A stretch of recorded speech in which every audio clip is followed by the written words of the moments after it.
Hello everyone, I am Ria, and in our previous video, we have discussed the syllabus of MEC 05, that is Literary Criticism and Theory. Now, we are going to complete its syllabus.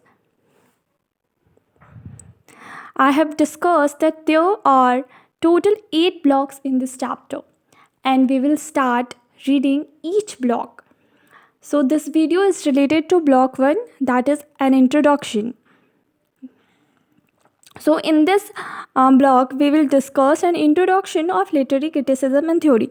We will, in this particular video, this is a part 1 related to block 1. In this particular video, we are going to learn about literature, literary criticism, and literary theory. Now, let's move forward.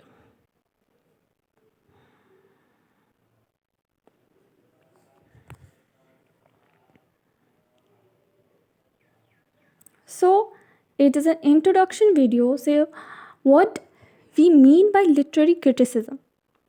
Literary criticism होता क्या है?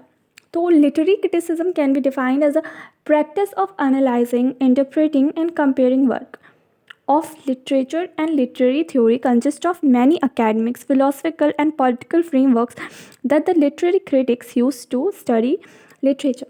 So literary criticism क्या होता है? हम ना criticism मतलब समझते हैं किसी की बुराई करना, क्रिटिक्स निकालना, उनमें से बुराइयाँ निकालना. But in right way criticism मतलब ये नहीं होता. लिटरेचर में क्रिटिसिज्म मतलब होता है उनके बारे में उनको इंटरप्रेट करना, उनको एनालाइज करना वर्क को.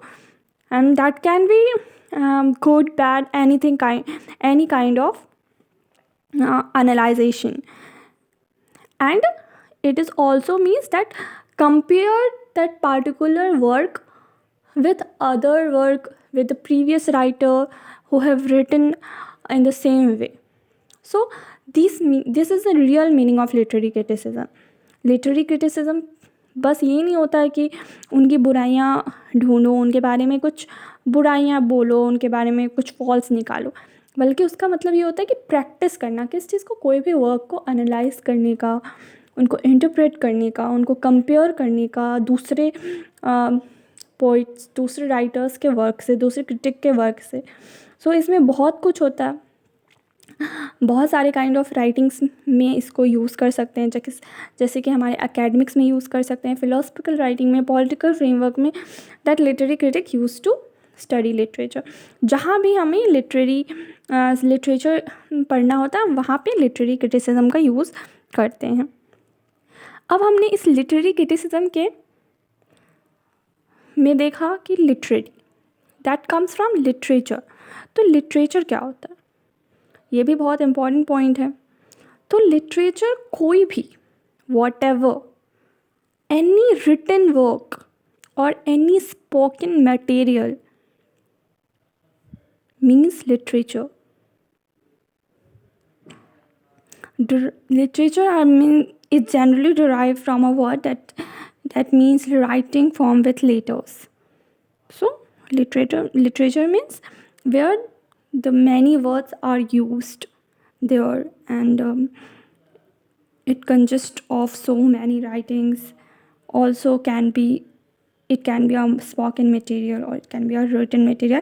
It can be anything like drama, poetry, fiction, non-fiction, song, journalism, anything, any kind of the document where we are using literature, where we are using words.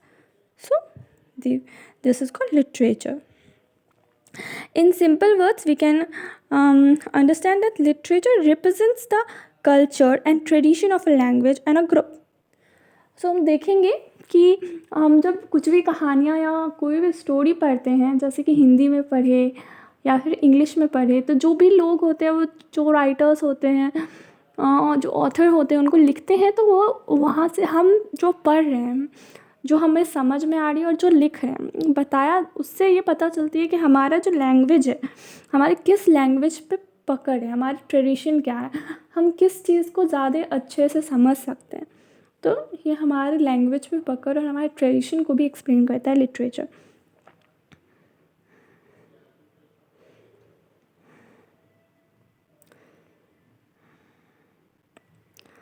Now अब literature का बहुत सारा definition है, ठीक है। Ramon Wills ने भी एक डेफिनेशन दिया था कि जो पोइट्री है वो refer to any written printed matter as on any subject. कुछ भी, मतलब उन्होंने पोइट्री के बारे में बताया था कि पोइट्री क्या होती है, कोई भी रिटन या प्रिंटेड मैटर जो किसी भी सब्जेक्ट पे लिखते हैं उसको बोलते हैं पोइट्री। तो वैसे ही पोइट्री भी तब हमारी क्या होगी, लिटरेचर में भी आ गई। फिर मैथ्यू आर्नोल्ड में भी एक फाइनल सील इस पे दे दिया था, मतलब फाइनल डेफिनेशन उन्होंने लिटरेचर के लिए निकाला था कि it includes all kind of imaginative thinkings और all kind of imaginative writing, maybe poetry, fiction, drama. तो ऐसे तो लिटरेचर का डेफिनेशन जो है अलग अलग टाइम पे ये बदलता आया है, इट इज़ चेंजेबल एंड इसका जो है डेफिनेशन मॉडिफाई होता आया है। बट मेनली अगर हम लोग जाने तो लिटरेचर का डेफिनेशन इतना सीमित है कि वो क्या है, वो एक रिटन डॉक्यूमेंट और एक प्रिंटेड डॉक्यूमेंट है, या फिर उसको स्पोकन डॉक्यूमेंट भी बोल सकते हैं, जहाँ पे ढेर सारे वर्ड्स का collection of words are used. Okay, अब जो mainly the rise of literature है वो कब हुआ था? जो राइज ऑफ लिटरेचर जो है ना वो ड्यूरिंग द इंडस्ट्रियल रिवॉल्यूशन हुआ था 1750 टू 1850 के बीच में। उस टाइम जब प्रिंट मीडिया का बहुत ज़्यादा डेवलपमेंट हुआ था तो उस टाइम बहुत इजी हो गया था कुछ भी कोई भी टेक्स्ट या कोई भी रिटन डॉक्यूमेंट को प्रिंट करना। तो उस टाइम प्रिंट करना बहुत इजी हो गया था, तो लिटरेचर का फील्ड बहुत ही ज़्यादा राइज हो गया। लोग जो है प्रिंट करवा करवा के क्या करने लगे, उसे ख़रीदने लगे, बुक्स बनने लगी और अब उससे लोग पैसे भी कमाने लगे। सो that's how the literature got raised. Okay.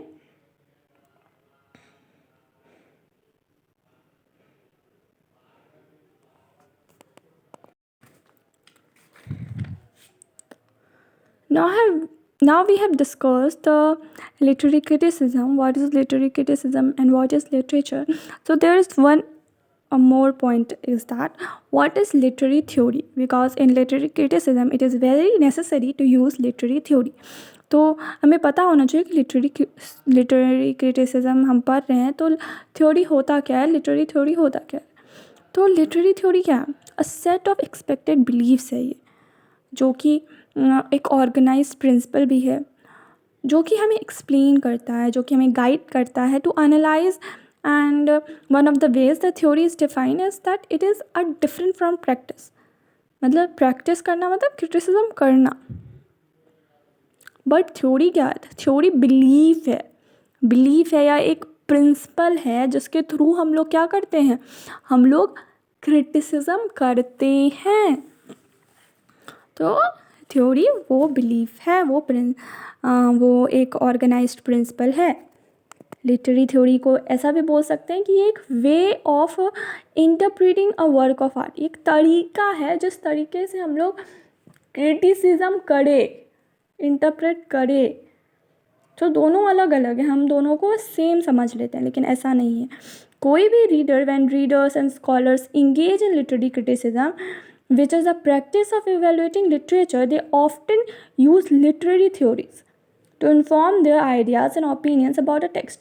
कभी भी कोई भी जो क्रिटिक है, स्कॉलर है, रीडर है, वो जब लिटरेरी क्रिटिसिज्म करता है तो वो क्या करता है, वो प्रैक्टिस करता है, practice of evaluating literature, they often use literary theories.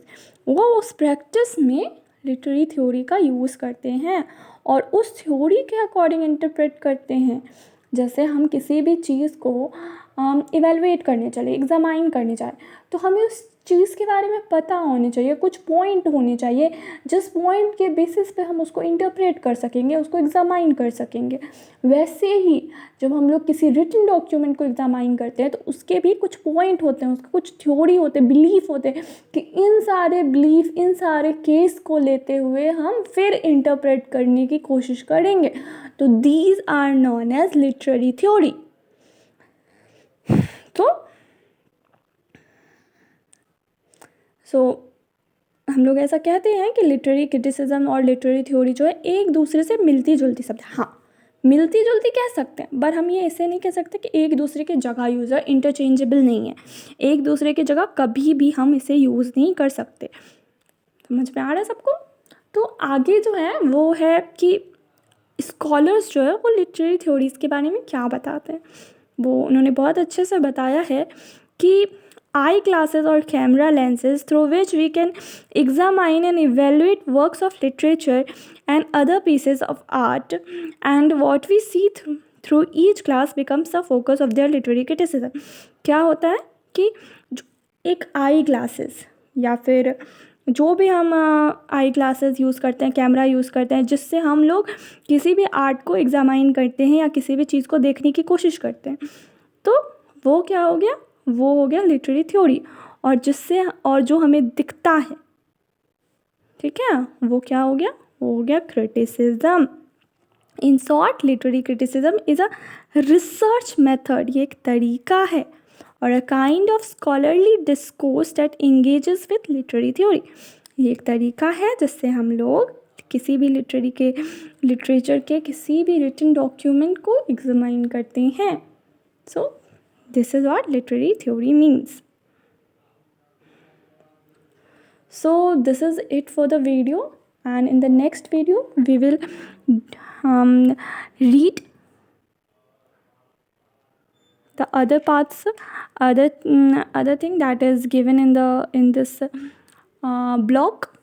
So thank you for watching, and I hope you liked it. I hope you understand each concept that I taught in this video. Thank you so much.